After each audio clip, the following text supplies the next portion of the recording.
Welcome, everybody. We almost didn't do a show today. I was looking at the news and didn't see anything to talk about. So we got together and we said, do we really need a show today? And I figured I'll do one, but there's really not that much to talk about. So it'll be very boring. No, of course, in the last 24 hours, we had some of the most notable, historic moment, really, in the last decades, at least, of American political history. President Joe Biden has announced he will not seek re-election and will not accept the nomination for president of the Democratic Party. This came after weeks, but really months, but most acutely weeks of speculation and positioning and jockeying and so many different things, including significant kind of balkanization of the Democratic Party, at least online and at least as far as I was hearing from people, but announced on X. Some call it an excretion, some call it a tweet, where Joe Biden said yesterday, my fellow Democrats, I have decided not to accept the nomination and to focus all my energies on my duties as president for the remainder of my term. My very first decision as the party nominee in 2020 was to pick Kamala Harris as my VP. And it's been the best decision I've made. Today, I want to offer my full support and endorsement for Kamala to be the nominee of our party this year. Democrats, it's time to come together and beat Trump. Let's do this. The White House and Biden also putting out a more formal letter where he says, my fellow Americans, over the past 3.5 years, we have made great progress as a nation. That's true. Today, America has the strongest economy in the world. We've made historic investments in rebuilding our nation, lowering prescription drug costs for seniors, expanding affordable health care to a record number of Americans.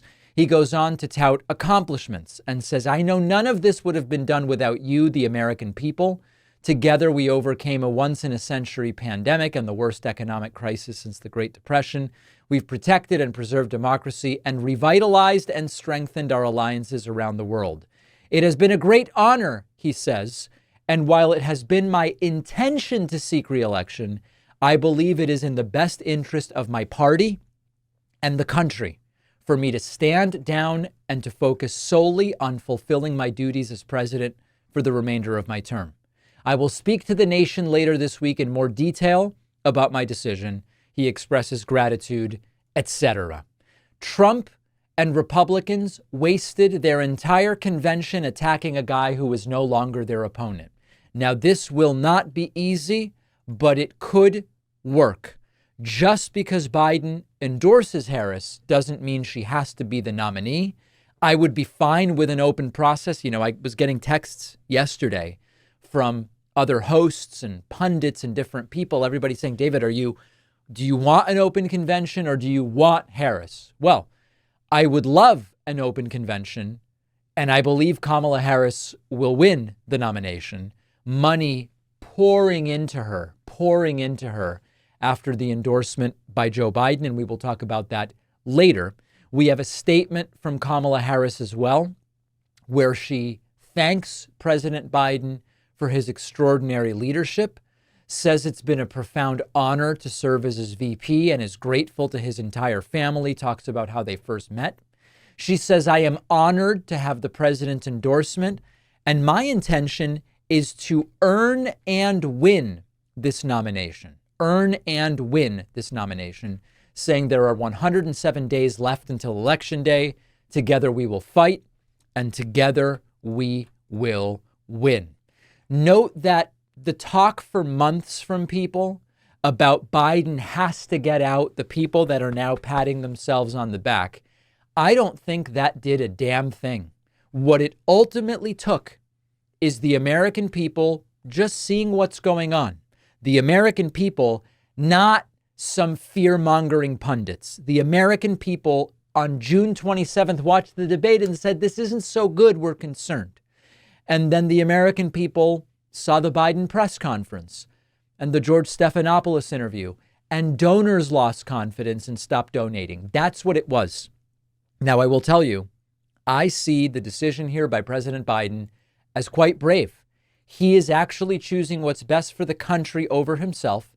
He's reportedly not happy, and who would be, but he has made a decision that seemed to be the only decision remaining. And I know that there were people who were yelling at me all weekend, even up until yesterday, minutes before this decision was made, saying, David, you disgust me. He's not going anywhere. We must be riding with Biden, and you're part of the problem for even mentioning. I came to you at the beginning and I said, if at any point I come to believe that the pressure has gotten to the point where it is likely President Biden will step aside, I will tell you. I got to that point last Thursday and I told you. And I said, this might be coming Sunday or Monday. And it did. And so many people were just attacking me as if I was the problem. I believe that Joe Biden made a very difficult decision, but he chose what he believes ultimately is better for the country. He brought us the best COVID recovery among developed Western nations. He brought us a sustained level of low unemployment, the likes of which we've not seen for decades. He did dozens of important things that I've enumerated before. And this really epitomizes America first. This is not Trump first. This is not Biden first. And it makes it now a referendum on Trump. My colleague John actually texted me about this. He said, I think what's interesting about this is the election had become a referendum on Biden's cognitive state, on Biden's achievements. And the fact that Trump's deranged and has a terrible record himself as president is no longer the question. This now puts it back to being a referendum on Trump and to some degree, a referendum on, do Democrats put someone forward that can win? Now, you are going to see over the next several weeks the opportunities for the racial gaffes and the misogynist gaffes against Kamala Harris by Trump and others. I believe that we are already seeing examples of that. The age gap, as the Republican Party is now putting forward the oldest presidential nominee in American history. I say that tongue in cheek. Of course, Biden would have been the oldest nominee if he accepted the nomination. He didn't. So indeed, Trump will now be the oldest nominee in American history. In 2 to 3 weeks, I believe it will be a completely revitalized ecosystem. It will almost be like Joe Biden never ran. Republicans are terrified. Trump is terrified. He's having a meltdown. Let's talk about that next. The right, or better said, the correct reaction from Trump and MAGA to the news that Joe Biden is stepping aside and that a new, obviously younger candidate, be it Kamala Harris or someone else, is coming forward, should terrify Trump.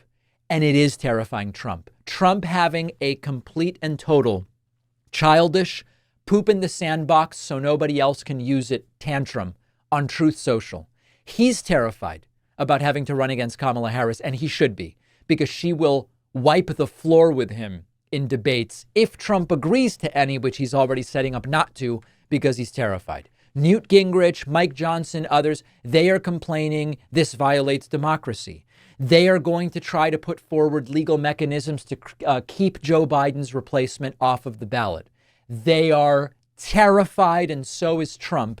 Let's pick it up yesterday afternoon with Trump on Truth Social and the meltdown just continuing overnight. Here's Trump, quote, "My debate with crooked Joe Biden, the worst president in the history of the U.S., was slated to be broadcast on fake news ABC, the home of George Slopadopoulos, sometime in September. Now that Joe has not surprisingly quit the race, I think the debate with whomever the radical left Democrats choose should be held on Fox News rather than very biased ABC. Trump is setting up not to debate Kamala Harris if that's the nominee, because she will crush him."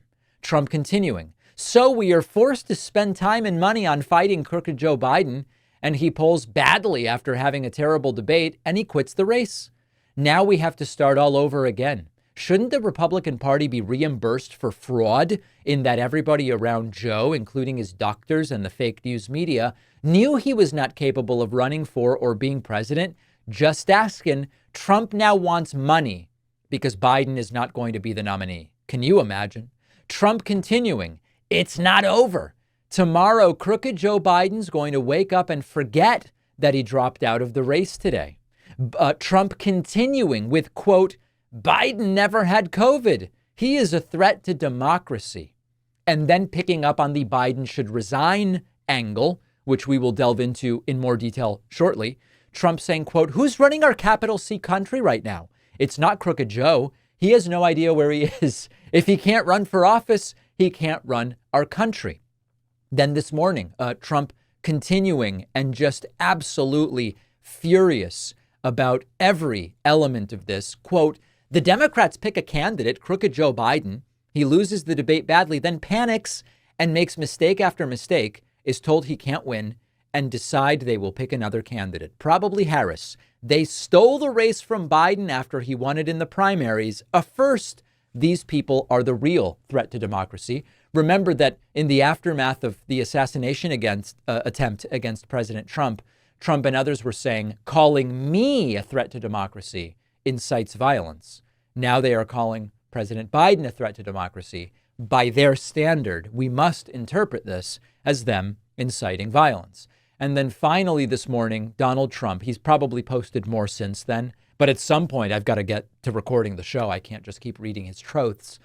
Trump saying, quote, "It's a new day, and Joe Biden doesn't remember quitting the race yesterday. He is demanding his campaign schedule and arranging talks with Presidents Xi of China and Putin of Russia concerning the possible start of World War III. Biden is sharp, decisive, energetic, angry, and ready to go." So this guy is terrified and he is furious. They spent all of last week and tons of money talking about all the reasons why Joe Biden would be bad if he were the nominee and ultimately became president. And Joe Biden will not be the nominee and will not be the next president. They now need to find attacks on whoever will be the Democratic nominee. We don't know who that is, although many signs are pointing to Kamala Harris. I'll tell you what those signs are. They have spent the last 12 to 16 hours trying to attack her. And here's what they've got on her. She wants to ban plastic straws, and she laughs in a way that they don't like. That's what they have so far on Kamala Harris. So I don't know what the outcome here is going to be. What I do know is that this got to a point where the risk of sticking with Biden was as significant as the risk of changing horses midstream. And so there's going to be a change. And then as far as polling goes, without even being the nominees, Harris and many others are polling almost as well as Biden. The optimistic interpretation of that is that when one of these individuals finally is made the nominee and the American people say, wow, a lot more energy, a lot more cognitive ability, and the alternative is the oldest presidential candidate in history, that could give whoever is the nominee a 5, 8, or even 10-point boost, which would rocket them ahead of failed former President Trump. Whoever Democrats nominate, I'm sure, will not be a civilly liable rapist, will not be having cognitive issues daily, as is Trump, and will not be a convicted felon. And that, in 2024, already counts as a significant advantage. So let's take a very quick break. We will talk about the donations. We will talk about the effort to get whoever replaces Biden off the ballot. We're going to talk about all of it on one of the most consequential 24-hour, but also 2-week periods in the history of American politics. I'm glad you're here. Make sure you're subscribed to the YouTube channel at youtube.com/The David Pakman Show. Don't forget that the best way to support The David Pakman Show is by becoming a member, which gives you access to the daily bonus show, the regular show with no commercials. You also get access to our entire archive of every episode dating back a really long time and plenty of other awesome membership perks. Go to joinpakman.com, joinpakman.com. The David Pakman Show at this critical time particularly depends on support from individual viewers and listeners, folks like you. You can sign up at joinpakman.com. We have great perks available for our members, and I really appreciate everybody who's been signing up recently. You can use the coupon code SAVEDEMOCRACY24, an extra relevant coupon code right now, we could say, Save Democracy 24. At joinpacman.com, get yourself a discount. Of course, you'll get all of the great member perks. 50% off the price, 100% of the perks.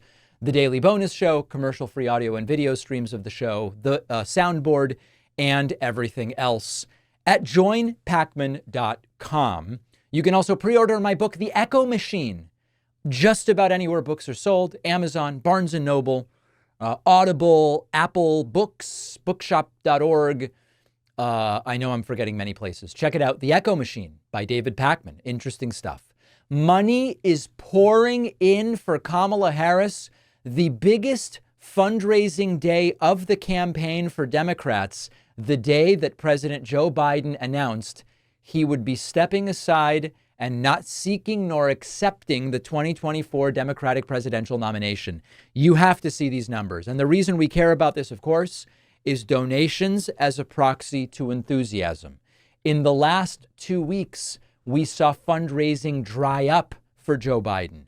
And this was a great factor in ultimately the determination that he made that it was time to step aside. We now have a completely different situation. Newsweek reports, Democrats have biggest fundraising day hours after Kamala Harris launch. Extraordinary numbers. Check this out. Act Blue putting up on Twitter the announcement that, quote, small dollar donors raised over $27.5 million on Act Blue in the first 5 hours of Vice President Kamala Harris's presidential campaign. Grassroots supporters are energized and excited to support her as the Democratic nominee. At 9 p.m., we got an update. Grassroots supporters have raised $46.7 million through Act Blue. Following Vice President Kamala Harris's campaign launch, this has been the biggest fundraising day of the 2024 cycle. Small dollar donors are fired up and ready to take on this election. Now, you all know, I think our entire system of campaign finance is completely broken. It shouldn't be done like this. We should have public financing of elections with a defined campaign duration rather than starting earlier and earlier and raising more and more money. You all know I feel that way if you've been watching this show, listening to the show for any period of time. But in such unprecedented circumstances, it's not unprecedented that a president says, I'm not seeking the nomination. We've had that happen before. It's not unprecedented that a president runs against a former president or that a candidate runs against a former president. Individually, most of these things have precedent. But this particular combination of events, a former president who was defeated, incited an insurrection, civilly liable rapist, convicted felon, assassination attempt that he survives, running against potentially the vice president of the guy that he lost to. I mean, this exact scenario we have never seen. And so we must look for some kind of signal in all of the noise. A lot of the noise is when you turn on cable news and you hear declarative statements about the obvious outcome that we are to expect from people who are just guessing at the end of the day. Something much more valuable as a proxy to enthusiasm, especially before we have any polling, is fundraising.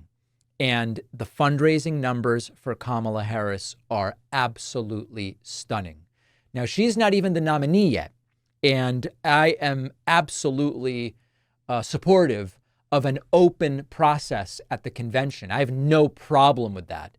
Based on the endorsement from Biden and the Clintons, and I'm trying to remember if the Obamas also, based on the early endorsements that Kamala Harris is getting and her status as the current vice president, if I had to guess, and again, I just have a little show. I have no power here. If I had to guess, it seems as though support is uniting behind Kamala Harris already. But whoever is the nominee, I can only imagine that the fundraising excitement that serves as a proxy to enthusiasm will only grow once we have an actual nominee. Stunning numbers. Republicans are now going to demand that President Biden resign. It's not enough for them that he said, I'm stepping aside. In fact, they're terrified about the fact that he's stepping aside, because if the nominee were to be Kamala Harris or Gavin Newsom or Josh Shapiro or Gretchen Whitmer or Pete Buttigieg or honestly whoever is being considered right now, they would all mop the floor with Donald Trump in a debate, which is probably why Donald Trump is going to have to not debate under those circumstances and is already setting that up. So because this is not enough for Republicans, they now are going to demand that President Biden resign. The argument they will make is if he's not fit to run for re-election, he's not fit to be president. Of course, all Joe Biden said is, I'm not running for re-election. That's it. I think it's in the best interest of the country that I not run. They would still be in the position of having to prove that he can't be president right now. And based on the outcomes that we've seen during the presidency, I think it's going to be very difficult to prove that. So here is them taking up this line. Here is Donald Trump and J.D. Vance themselves in a new interview. It's not clear in this interview whether Donald Trump is babysitting J.D. Vance or J.D. Vance is babysitting Donald Trump. But regardless, here they are pushing the idea that Biden's got to be removed now because he simply can't do it.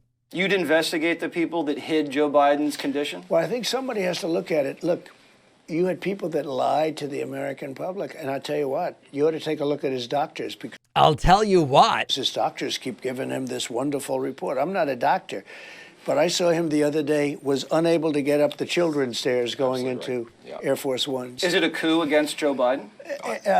Sort of, yeah. I think it is. I mean, look, there's a constitutional process, the 25th Amendment. If Joe Biden can't run for president, he can't serve as president. And if they want to take him down. And of course, Joe Biden has never said, I can't run. He said, I'm not going to run. It's not in my best interest. And of course, by the way, even if your opinion is that Biden can't run, the point here is you're not going to get a president out simply because they said they're not running for president. Because he's mentally incapable of serving, invoke the 25th Amendment. You don't get to sort of do this in the most politically beneficial way for Democrats. If it's an actual problem, they should take care of it in the appropriate way. They kind of do get to do it in the most, I mean, it's so funny. Oh, that's such a crazy, they kind of do get to do it in the most politically advantageous way. By the way, I don't think that this is it. It probably would have been more advantageous to do this previously, although the counterpoint is, there is so much attention now riding on this. There's so much attention being paid and so much riding on this that maybe this is a politically advantageous time, but they are going to push this, that Biden must be forced to resign. Here's Fox News anchor Brett Baer mentioning the calls for resignation. Because there was a lot of questions that they didn't have answers to until President Biden pulled out of the race. You know, we talked about it earlier, but, you know, pulling out of the race is one thing, but he's staying on as president. And there will be all kinds of questions about that. And Republicans are already raising those issues. J.D. Vance, Speaker Johnson, others have talked about that. And I bet you'll hear louder voices in coming days. So different kind of drip, drip, drip in the days ahead. We saw 37 Democrats calling for President Biden to step aside. And now more and more Republicans may line up to say, if he's not fit to be the nominee, perhaps he's not fit to serve, right? They are absolutely going to be doing that. There is no question about it. And a number of other Republicans jumping on this bandwagon. Here is Trump's doormat, J.D. Vance, saying if Joe Biden ends his re-election campaign, how can he justify remaining president? Not running for re-election would be a clear admission that President Trump was right all along about Biden not being mentally fit enough to serve as commander-in-chief.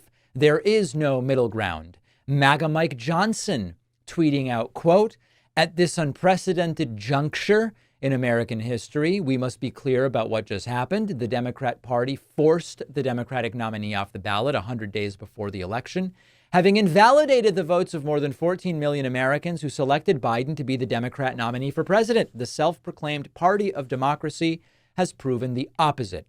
The party's prospects are no better now with Vice President Kamala Harris, who co-owns the disastrous policy failures of the Biden administration, as second in command and a completely inept border czar.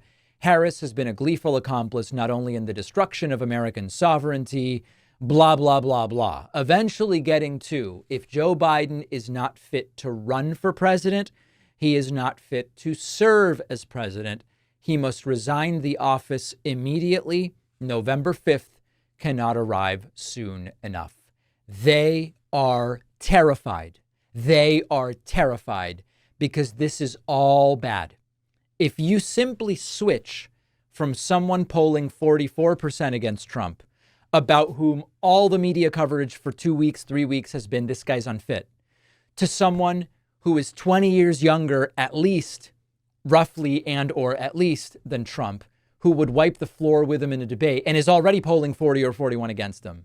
That's a red alert emergency for Donald Trump. So they are terrified. They will try to force President Biden to resign. I do not believe that they will accomplish it. And there is a very interesting new framing of Trump as a candidate that is already getting picked up, which I want to talk about next. Is this the right time for Republicans to run the oldest nominee for president in American history? I'm talking about Donald Trump. Can Trump even make it 4 years, given his age and obesity and health situation? Well, this is something that we are now going to be discussing. I say this to some degree tongue-in-cheek, okay? I tweeted last night, is the oldest presidential nominee in American history, Donald Trump, really what this country needs right now? Hundreds, just read through the responses on my Twitter, hundreds and hundreds of responses from people saying, you can't possibly be serious, David. You cuck. You're a loser for suggesting that. You got to be kidding. It's obvious satire. It's obvious satire. But Kamala Harris, or whoever is the nominee for the Democrats, will be running against the oldest nominee for president in American history. And why wouldn't you play it up? Why on earth would you not play that up?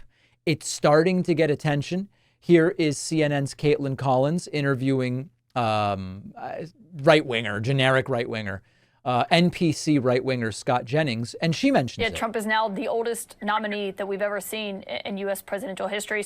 That is absolutely the case. You can say whatever you want about it, but he is the oldest presidential nominee ever. Here is Bakari Sellers on CNN floating the same sort of idea. Because we have work to do. And so I'm going to be on the phone tonight calling delegates, getting them, whipping them up, trying to get them on board for Kamala Harris. I don't think that's going to be a difficult task.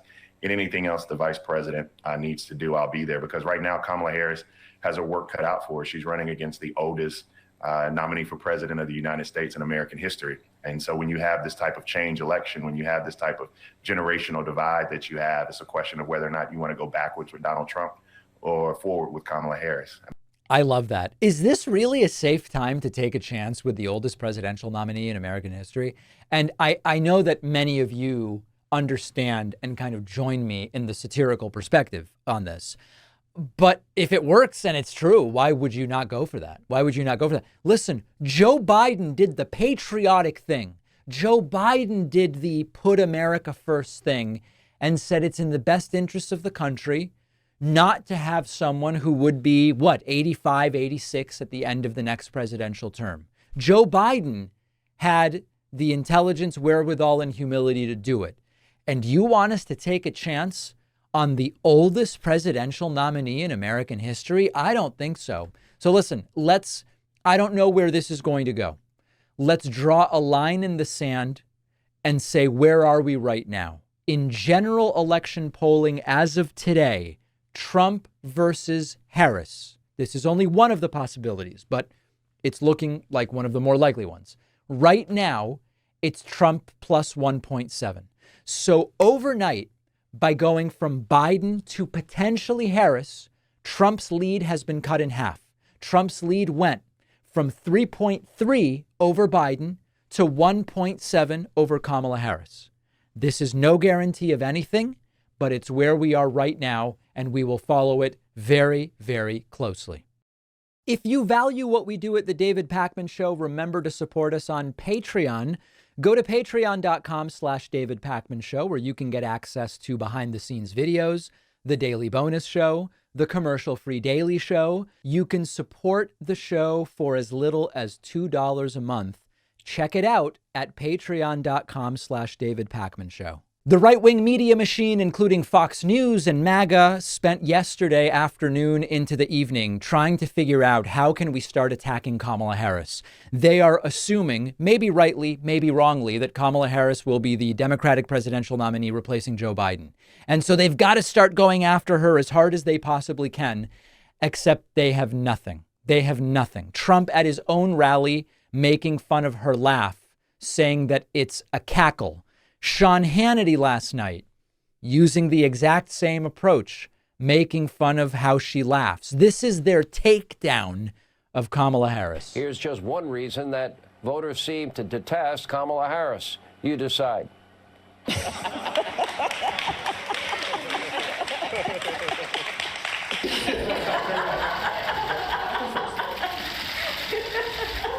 Okay, so You are we are special. You know. And is that a socialist or progressive perspective? No. I thought we were supposed to conserve things. I couldn't reconcile it. Now I can. Yes, you're giggling, Vice President.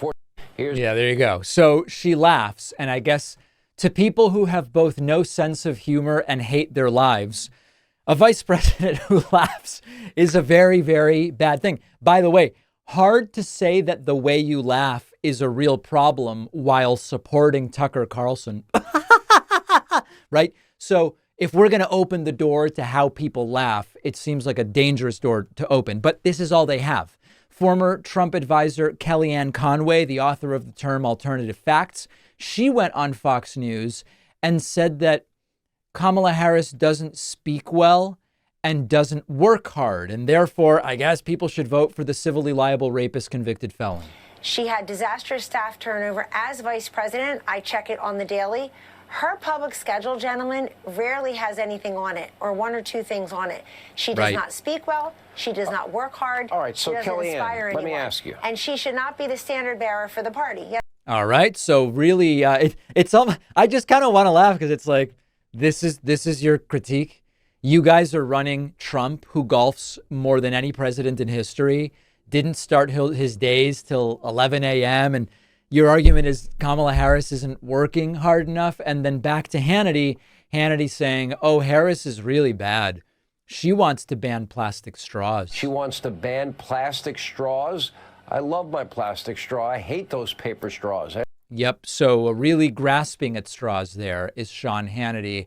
They've got nothing. That's what we're seeing here. And then Stephen Miller, a former Trump speechwriter, propagandist, advisor, he was so triggered by the possibility of Kamala Harris coming in to wipe the floor with Trump during debates that he just started screaming on Laura Ingram's show. They held a primary. People, they had ballots. They filled out circles. They went to the voting booths. They spent money on advertisements. And as President Trump said, the Republican Party spent tens of millions of dollars running against Joe Biden. Now they just woke up one morning and said, never mind, we're canceling the entire primary. We're getting rid of our candidate, and we're pretending the election has never even happened, and we're going to let donors handpick a new nominee. So now that's actually funny. The idea that this process is the problem. This is really the problematic process where there was a primary and now Biden decided, oh, I'm not actually going to run. And now Democrats have to figure out how they want to select a nominee. You can make the argument that depending on the way this is done, it arguably disenfranchises those who voted in the primary. I think that's a perfectly reasonable argument to entertain. But the idea that people should vote for Trump because of that reason, rather than evaluating the two candidates that we end up with, that's what they're counting on. That's what they're counting on because they are terrified that whoever replaces President Biden on the ticket is going to bring energy that will make Trump look like what he is in comparison, the oldest presidential candidate in American history. One of the great injustices of the last month is that while thousands of corporate media segments have been devoted to assessing Joe Biden's fitness to be president of the United States for another 4 years, a real story, mind you, an absolutely real story, very little attention has been paid by the same corporate media for years while we were seeing Donald Trump's very obvious decline, or even to Donald Trump's completely mangled and garbled RNC speech last Thursday, which lasted a record-setting 93 minutes. Trump had another complete and total collapse of his ability to speak and to change the firing synapses in his brain into coherent American English. People say often that Trump's riffs and rants are taken out of context. Well, let me prove you wrong. Here is Trump's full riff from Saturday's rally, where he starts by talking about how brilliant authoritarian Chinese leader President Xi is, going into all sorts of other things. This is tough to watch. And the reason we're doing this is the MAGATs love to say, it's been taken out of context. The MAGAPotamians go, oh, you only showed a little bit of it. Well, make heads or tails out of this mangled and scrambled attempt at speech. Can you imagine these killers, these are sharp. You know, the press gets angry. They said, is President Xi of China, is he a smart man? I said, no, he's a brilliant man. He controls 1.4 billion people with an iron fist. He makes guys like Biden look like babies. They don't even know whether they're coming or going. Yes, he's... The next day, headline, Trump calls him brilliant. How dare... No, okay. Let's say he's not a smart man. Okay, whatever makes you happy. No matter what you do, I say he's a brilliant man. They went crazy because I called him brilliant. So I'm just going to have to say, he's okay. No, he's very smart. But and you know what else? He's a fierce person. Do you understand that? Some of the people here know that, what this means. Now, remember, if I stopped it even here, there would be people, oh, he was getting to the point. He's building to the point. This all makes sense. All right, well, let's keep going a little bit. I won't subject you to the entire thing. Don't worry. Especially some of the women, right? They know better than the men about fierce.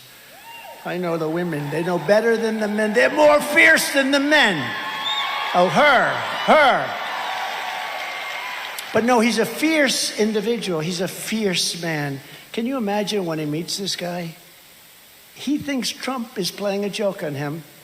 He actually thinks there's some kind of that I'm playing a joke. He doesn't believe what happened. He doesn't believe the last election. By the way, the woman in the green shirt over Trump's right shoulder seems to be the one person on the stage who's kind of like, wow, this is really going haywire. He doesn't believe. He thinks I'm playing a joke on him. But can you imagine President Xi, Putin, all of them? They're all smart, tough. They love their country or they want to do well with it. All right. So listen, this goes on and on. It's nuts. It's nuts, and corporate media does not talk about the completely mangled and scrambled nature of it. Now, there were also really other concerning things that took place during this rally. Trump bragging about how Elon Musk is going to be giving him $45 million a month, and therefore he has to make life good for Elon. And so are other. We have to make life good for our smart people. You know, we have some smart people. We have to make life good for our smart people. And he's as smart as you get. But Elon endorsed me the other day, and I didn't even know this. He didn't even tell me about it. But he gives me $45 million a month. Come on. Yeah. And so are other. We have to make... So listen, he's telling you what he's going to do. He's going to make life good for people like Elon Musk, who happens to already be the richest person in the world. Basically, the campaign in its entirety. The rally filled with praise of authoritarians, attacks on the media, fear-mongering about migrants, more weird praise of Hannibal Lecter. There was a shark versus electrocution portion of the rally, which now is part of every Trump rally. I don't think there's anything wrong with this, do you? Because it's an analogy. I say, and if there's a shark about 10 yards away, right where they are, right where all the congressmen are, right over there, look at us. Well, they're sharks. They're sharks. If there's a shark about 10 yards away, do I get electrocuted or do I go with the shark? I said, because I will take electrocution all day long.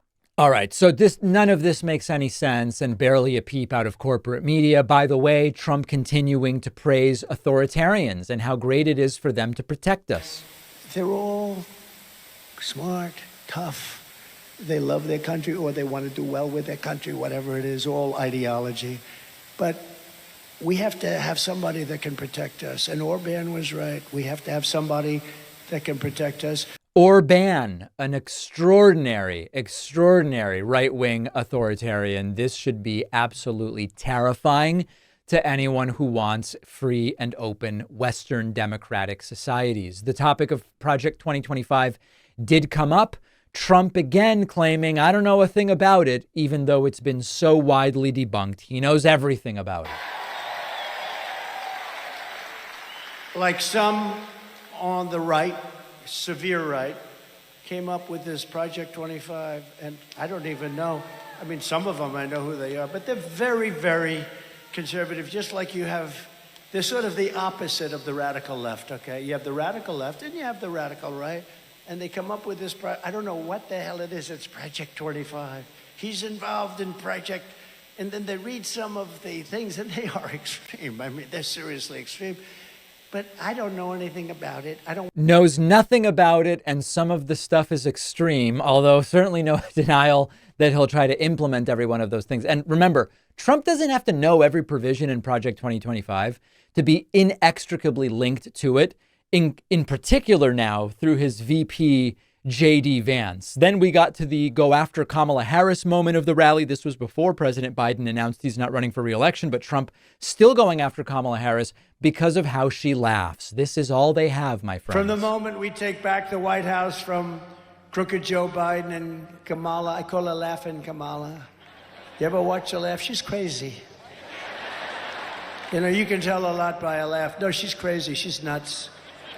She's not as crazy as Nancy Pelosi, crazy Nancy.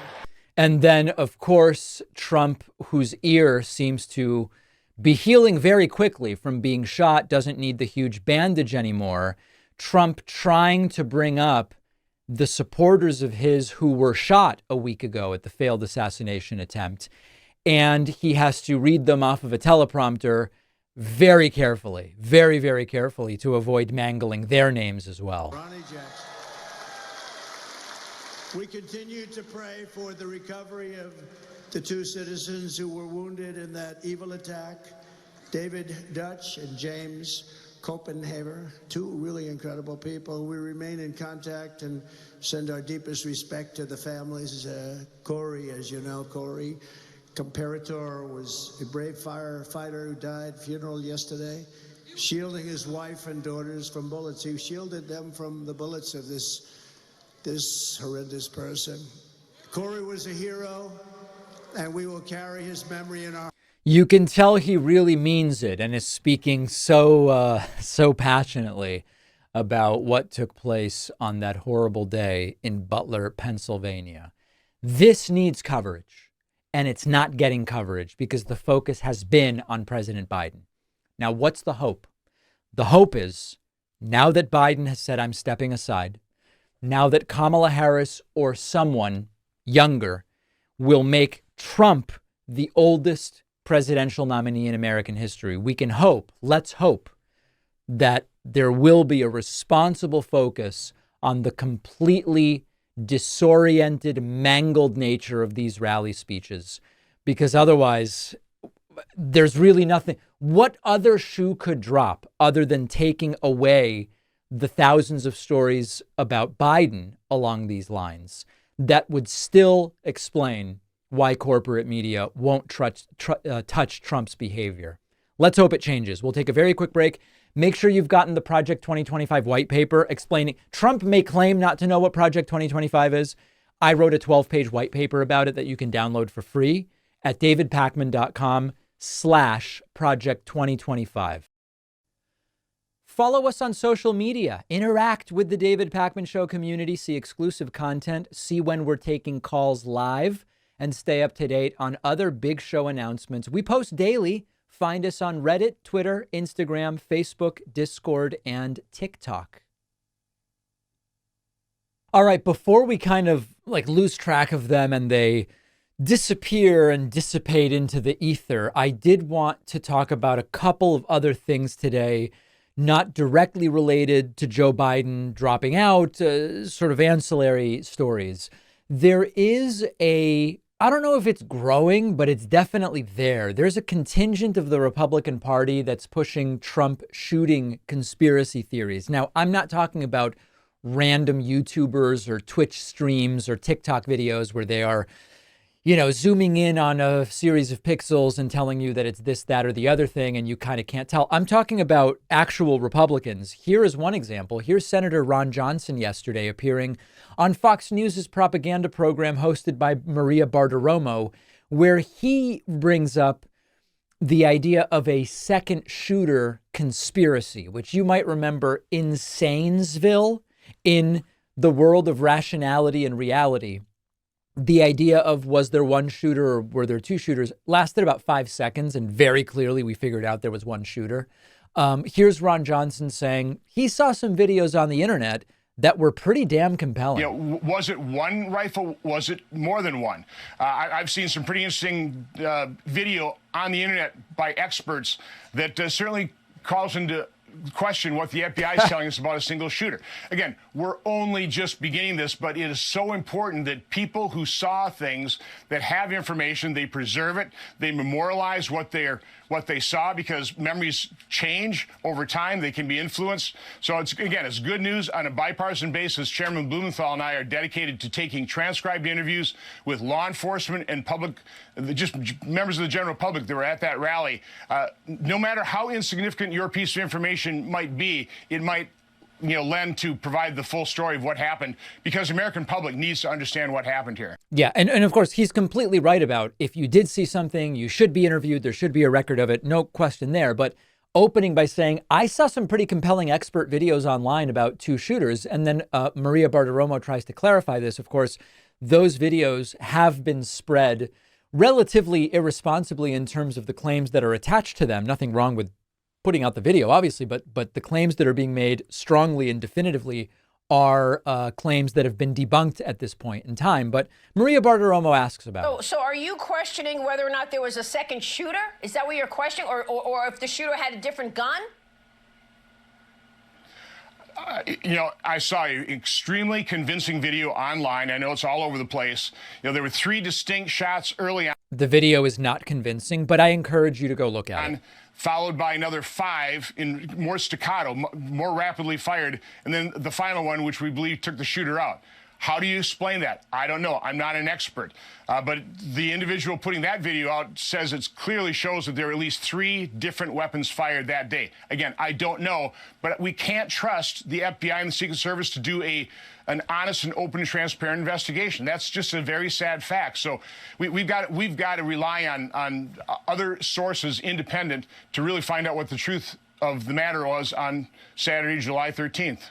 Now, I will tell you, if you're wondering, with everything going on, Trump survived it, and then the RNC, and all they do is talk about Biden, and then Biden drops out, and then now they've got to run against somebody else, and whoever else they run against is going to be a much better debater than Joe Biden. They're in trouble. Record fundraising in 7 hours for Kamala Harris.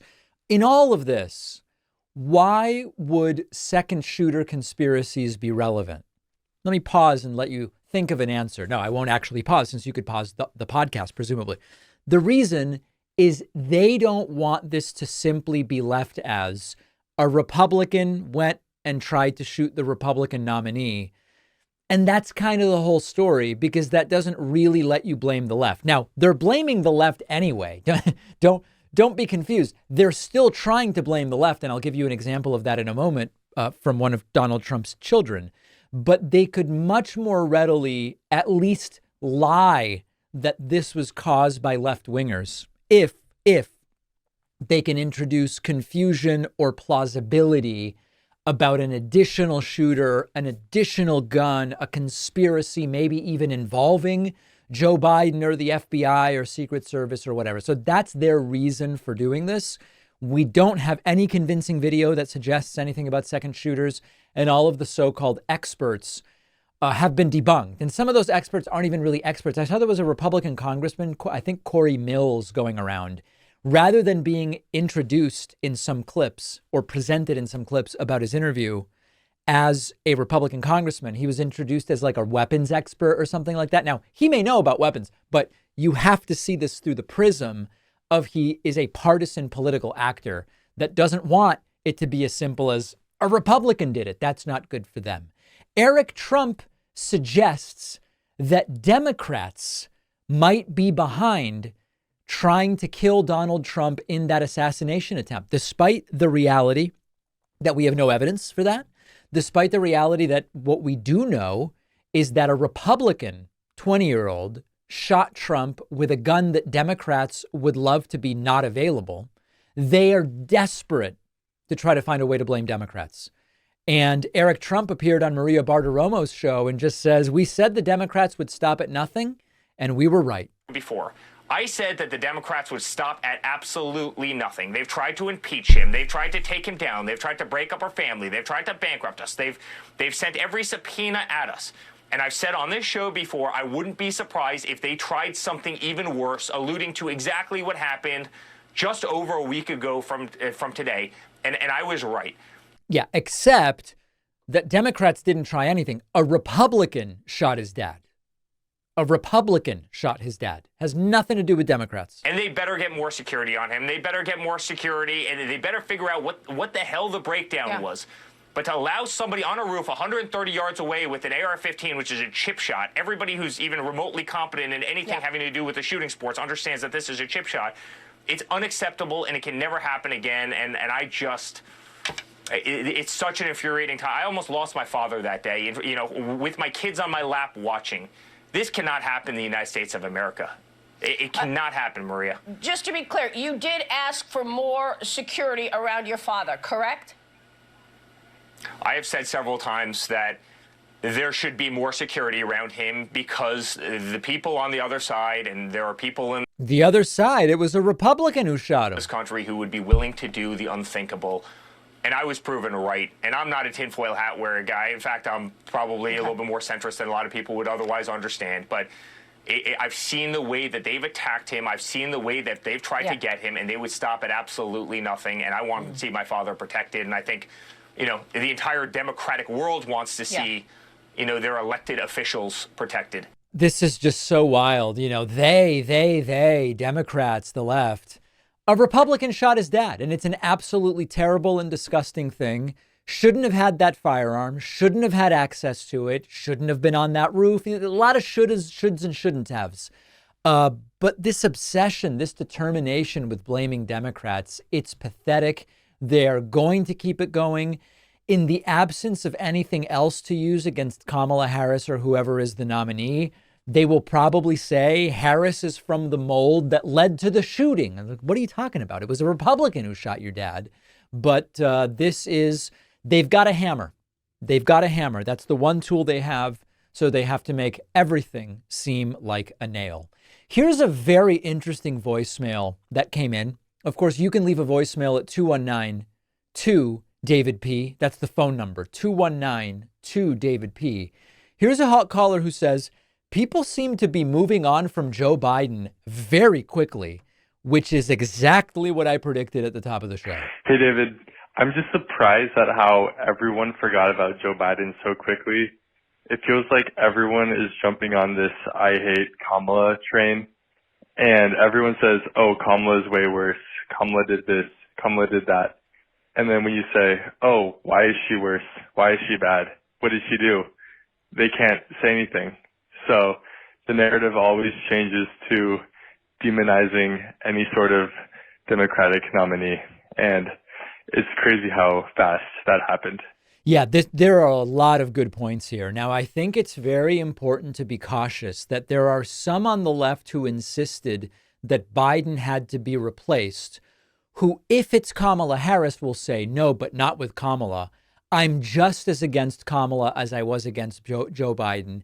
I'm still staying home. I'm still voting third party. I'm still, maybe some of them, voting Trump. So be a little cautious of the folks who said Biden's got to go because he's too old. All right, what about Kamala? She's 59. No, still not voting for her. Why? Well, it's not democratic, or she went after pot users when she was AG in California, which feels like ancient history at this point in time, or whatever. So we need to let the process play out. I don't know who the nominee is going to be so far. There are a lot of strong endorsements of Kamala Harris. At the top of the show, I wondered whether the Obamas had yet endorsed Kamala Harris. I checked during a break. They have not, as of this point, endorsed her. So it's not like every big name endorser has said we are behind Kamala Harris. But you have to remember there's going to be two things that happen.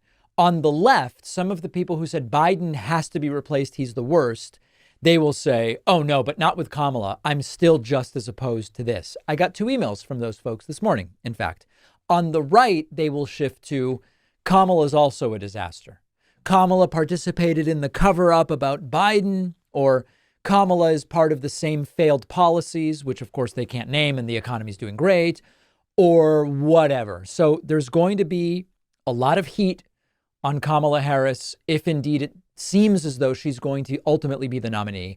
One of the things we will talk about on the bonus show today is who are the front runners to be Kamala Harris's vice presidential picks. Presumptive or not, she is already vetting VPs according to reporting.